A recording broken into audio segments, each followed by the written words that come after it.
Ó Deus, fonte do amor e da bondade, Deus justo e providente, caminhando através das páginas bíblicas, buscamos a vossa vontade, seguindo os passos de Ruth e Noemi. Queremos, na fé, na convicção de vossa presença, alimentar a esperança de um tempo melhor. Que o estudo deste livro bíblico nos conduza à convicção de que, se hoje está difícil, se a situação está complicada, não podemos perder a esperança, pois vós, ó Deus de amor, caminhais conosco. Na vossa ressurreição, experimentamos a plenitude de vossa misericórdia.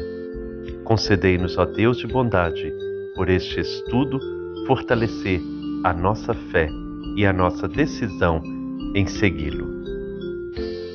Amém.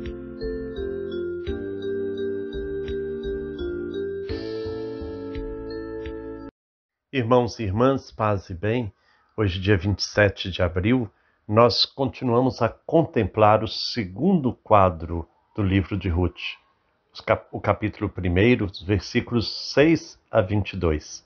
Ontem falávamos da busca do pão. Hoje nós veremos as lamentações de Noemi, uma das mais comoventes lamentações de toda a Bíblia. Nós ouviremos então o clamor de uma mulher que vê todos os seus direitos perdidos. Que o Senhor então nos dê sensibilidade e compaixão para com todos os que clamam na dor, no sofrimento. Iniciemos em nome do Pai, do Filho e do Espírito Santo. Amém. Vamos ouvir então o texto bíblico de hoje, capítulo 1, a partir do versículo 6. Quem irá proclamar para nós será Márcia Mônica de Betim. Ouçamos. Então levantou-se Noemi e partiu da região de Moabe com suas 2 noras, porque ouviu dizer que o Senhor tinha visitado o seu povo e lhe tinha dado pão. Deixou, pois, aquele lugar onde habitara com suas 2 noras e pôs-se a caminho de volta para a terra de Judá. Ide, voltai para a casa de vossa mãe, disse ela às suas noras.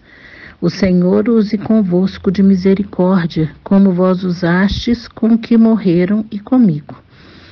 Que ele vos conceda a paz em vossos lares, cada uma em sua casa de seu marido. E beijou-as. Elas puseram-se a chorar. Nós iremos contigo para o teu povo, disseram elas. Ide, minhas filhas, replicou Noemi, por que haveis de vir comigo? Porventura tenho eu ainda em meu seio filhos que possam tornar-se vossos maridos? Voltai, minhas filhas, porque já estou demasiado velha para casar-me de novo. E ainda que eu tivesse alguma esperança, e que esta noite mesmo me fosse dado ter marido, e viesse a gerar filhos, esperá-los-ei crescer sem vos casardes de novo, até que se tornassem grandes? Não, minhas filhas, minha dor é muito maior do que a vossa, porque a mão do Senhor pesou sobre mim. Então elas desataram de novo a chorar. Orfa beijou a sua sogra, porém Ruth não quis separar-se dela. Eis que tua cunhada voltou para o seu povo e para os seus deuses, disse-lhe Noemi. Vai com ela. Não insistas comigo, respondeu Ruth, para que eu te deixe e me vá longe de ti. Aonde fores, eu irei. Aonde habitares, eu habitarei. O teu povo é o meu povo e o teu Deus, meu Deus. Na terra em que morreres, quero também eu morrer e aí ser sepultada. O Senhor trate-me com todo rigor, se outra coisa não ser a morte me separar de ti. Ante tal resolução, Noemi não insistiu mais. Seguiram juntas o seu caminho até Belém. Ali chegando, comoveu-se toda a cidade. As mulheres diziam, eis aí, Noemi. Não me chames mais Noemi, replicou ela, mas chamai-me Mara, porque o Todo-Poderoso me encheu de amargura. Parti com as mãos cheias e o Senhor fez-me voltar com as mãos vazias. Por que me chamais Noemi, se o Senhor se declarou contra mim e o Onipotente me inundou de aflição? Foi assim que voltaram dos campos de Moabe, Noemi e sua nora Ruth, a moabita. Chegaram a Belém quando se começavam a cegar as cevadas. As lamentações de Noemi estão entre as mais comoventes do Antigo Testamento, feitas por mulheres que ficaram sem seus filhos. Elas lembram as de Raquel, no livro de Gênesis, ou as de Ana, no primeiro livro de Samuel. No diálogo que acabamos de ouvir, Noemi fala de seus sofrimentos não a Deus diretamente, mas diante das mulheres que a reconheceram. Antes disso, porém, ao tentar mandar de volta suas duas noras, Noemi dizia: porque para mim a amargura é extrema, mais do que para vós. Foi contra mim que se levantou o punho do Senhor. A palavra hebraica utilizada para dizer amargura é muito forte e aplica-se também à morte. Além disso, a expressão minha amargura contrapõe-se perfeitamente a seu próprio nome, minha doçura. Nessas lamentações, Noemi descreve sua infelicidade como sendo manifestação da cólera divina contra ela. Foi contra mim que se levantou o punho do Senhor. A mão do Senhor estendeu-se, ergueu-se contra mim. Essa referência ao punho ou à mão é um antropomorfismo utilizado para dar uma ideia menos abstrata do poder divino. Com efeito, o verbo estender, erguer, denota aqui um matiz guerreiro e de hostilidade. Por que tanta implicância em cima de uma pobre mulher? O texto não oferece nenhuma resposta. E, de fato, por que ficar tentando encontrar uma resposta? Noemi não procura compreender e também não se põe a acusar Deus. Seu sofrimento não é o resultado de um pecado qualquer, pois ela não tem do que se acusar.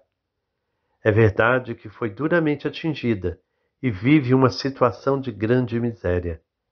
Mas se Deus a abandonou, ela não renuncia a ele.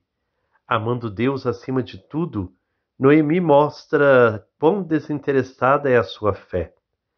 E como veremos, essa fé não deixará de ser recompensada, pois Deus é quem está agindo por trás do regresso dela à sua terra. As lamentações de Noemi nos fazem pensar nas queixas de Jó. Ele também vive a mesma amargura, e com ele encontramos a mesma imagem da mão hostil do Senhor. A linguagem jurídica utilizada, testemunhar contra, depor contra, tem equivalentes nas lamentações de Jó.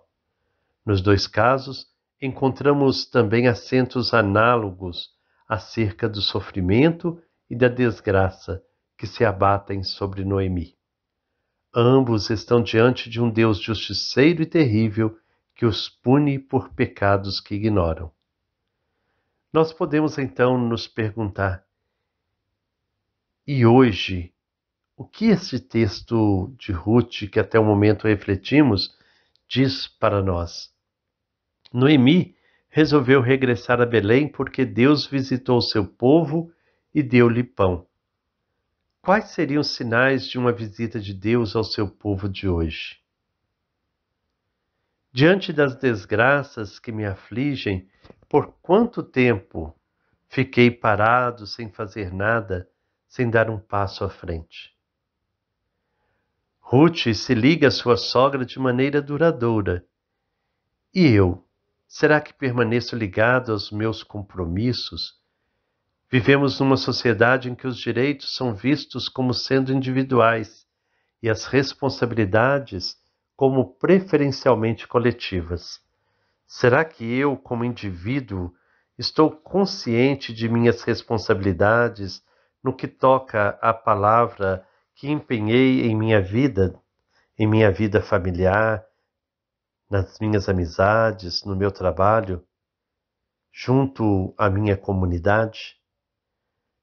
Como Noemi, há muita gente que se considera punida por Deus.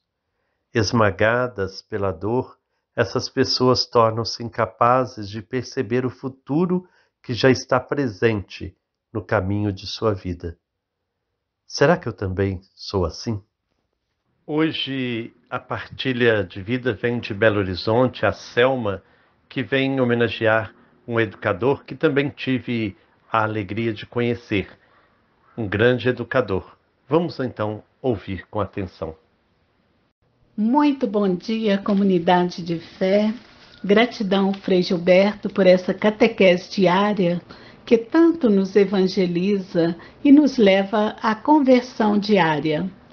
Venho homenagear um grande professor de ensino religioso, Eduardo Machado. Foi meu professor na década de 70, anos 78, no Colégio Nossa Senhora da Conceição, o colégio do famoso Padre Candinho, no bairro Lagoinha, em Belo Horizonte. Nessa época, tínhamos também um grupo de jovens e fazíamos parte da comunidade Senhor dos Passos. Seu ensino nos inspirava a não somente conhecer a palavra de Deus, mas a cada vez colocar em prática. Era o verdadeiro ver, julgar e agir. Nos mostrava a realidade que vivíamos em prol de uma sociedade mais justa e fraterna. Nos engajamos em SEBs, comunidades eclesiais de base, e na comunidade Senhor dos Passos, antes denominada Buraco Quente, vivenciamos na prática tudo que nosso professor nos ensinava. Participamos também das campanhas do Quilo, da construção de uma capela nesta comunidade. Sou muito grata ao professor Eduardo. Hoje ele está aposentado e por sua nobre missão. Depois passou por diversos colégios Loyola, Santo Antônio, Imaculada e tantas outras escolas. Amor e sabedoria era sua chave mágica da educação.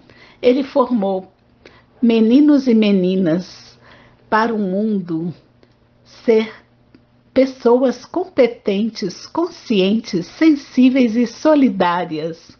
Hoje ele continua fiel ao apostolado educativo. Só que a sala de aula dele hoje são as redes sociais.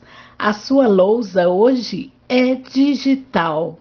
Vale a pena acompanhar os seus ensinos na página do Facebook e no canal do YouTube.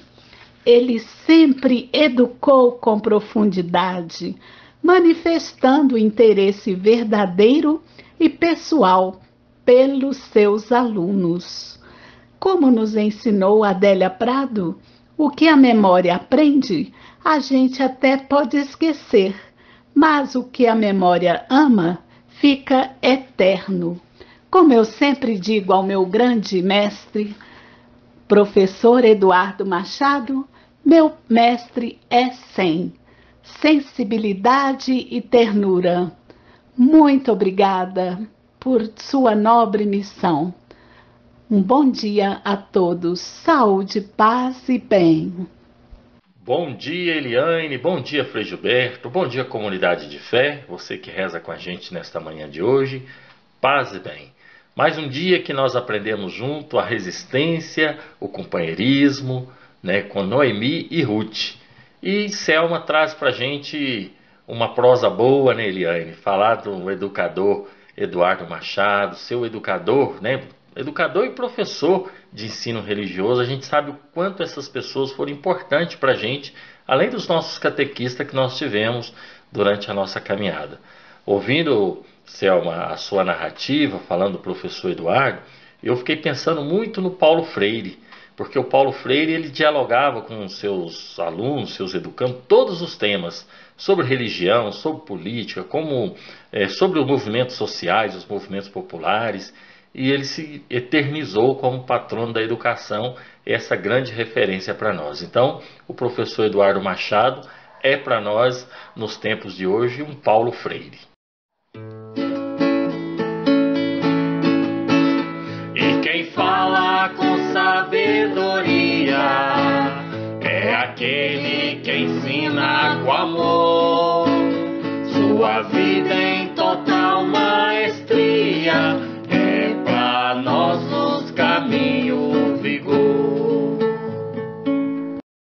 Chegamos ao fim desta reflexão. Peçamos ao Senhor que tenhamos a coragem de enfrentar todos os desafios da vida, que os sofrimentos não nos abatam, mas nos façam de fato criar forças, resistências para superá-los, porque sabemos que Deus caminha conosco.